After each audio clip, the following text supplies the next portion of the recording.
মাথায় গামছা বেঁধে বসে আছি। আপনারা যদি তামাশাই দেখেন তাহলে তো হবে না ভাই। কমেন্টস করে ইহুদির বাচ্চাদেরকে কমেন্টস করে প্রমাণ করিয়ে দেন মুসলমান মরে যায় নাই, মুসলমান বেঁচে আছে, মুসলমান বীরের জাতি, মুসলমান বীরের জাতি। I love Mohammad.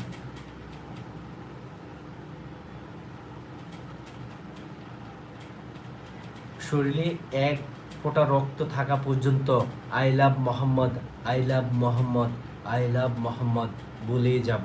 এমন কোন ইহুদির বাচ্চারা আছো আমার আমার কণ্ঠকে বন্ধ করতে? এমন কোন মারকুত আছো? আই লাভ মোহাম্মদ, এই আই লাভ মোহাম্মদ বলার কারণে যদি আমার 500 বার জেলও হয় আমার কোনো আপত্তি নাই। তারপর আমি আই লাভ মোহাম্মদ বলে যাব, আই লাভ মোহাম্মদ।